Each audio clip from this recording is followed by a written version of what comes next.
Hi everybody. I would imagine my first video has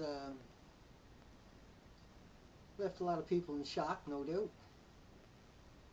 And I'm trying to put a point out there of why I think the RCMP have picked on me in particularly.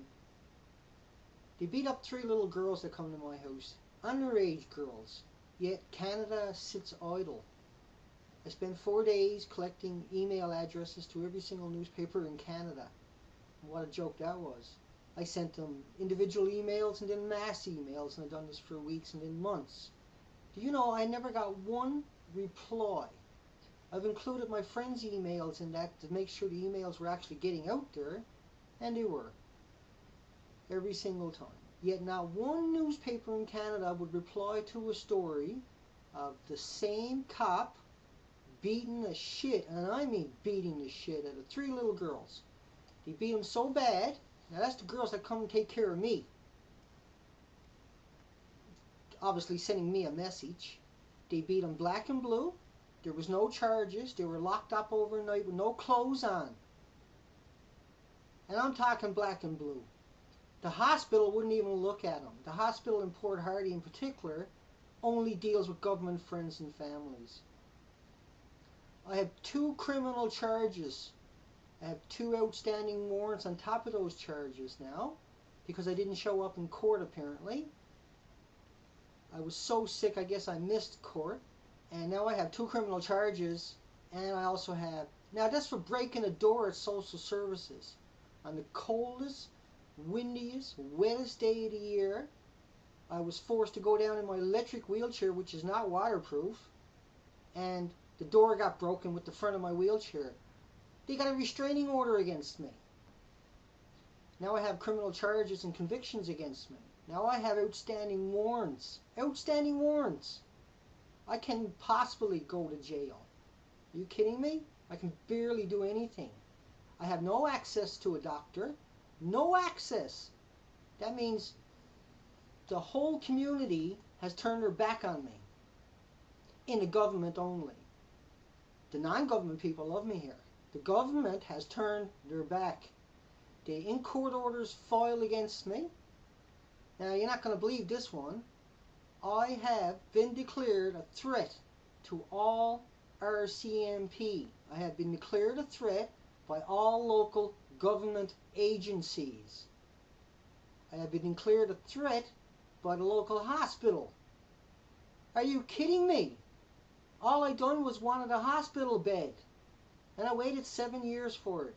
Meanwhile, every government friend and family member got everything that they ever wanted, but the non-government gets nothing. It's like that in every single town, right across Canada, bar none. It's about the Lions Den and the Freemasons control every single town. All RCMP have to be Freemasons. And you're going to tell me this is a country, and we're going to let this old school, this very old school, system that's been around for hundreds of years mock Canada. Canada, you're a joke. You sit back and you eat your popcorn and you watch your Canadian government censored TV channels. If not one newspaper in Canada is going to run the story of 3 underage teenage girls who were brutalized, thrown in a jail cell naked, some of them can't even remember what happened to them, and every part of their body was covered in bruises and scratches. How the hell can you justify that? And you're going to tell me that the cops never even got yelled at. They should have been thrown in jail. And instead, they're out there destroying every non-government kid in another town. And this goes on and on and on.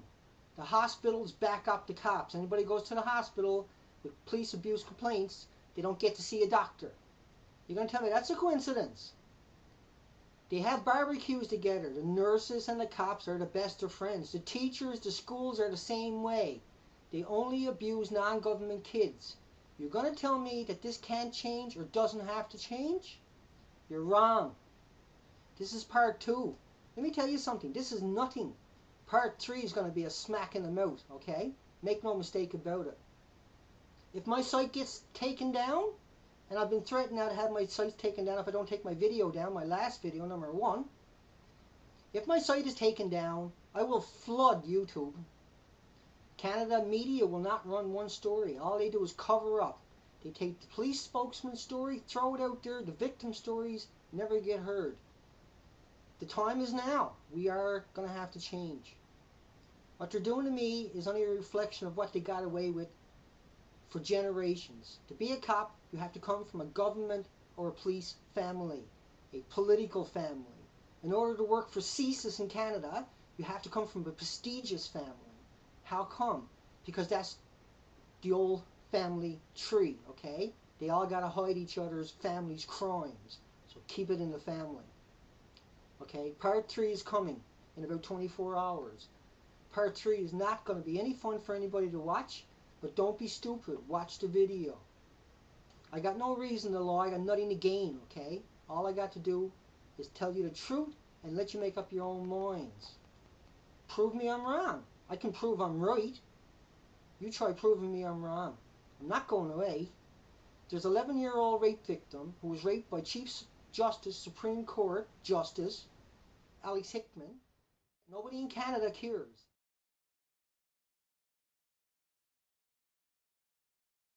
He's there for his sister who was raped and impregnated by a judge. We can't get his DNA. You're going to tell me that's a system? He cannot get one newspaper to talk to him. He's been at this for a long time. This system will change. I will change it. Make no mistake about it. I got you worked out, okay? You're going to change. RCMP in Canada, your history. The nurses in Canada, you're disgusting people. Disgusting. The doctors in Canada, hideous people. Canada needs to change. Canada will change. And Canada is about to change. I will make sure of that at all costs. Take care.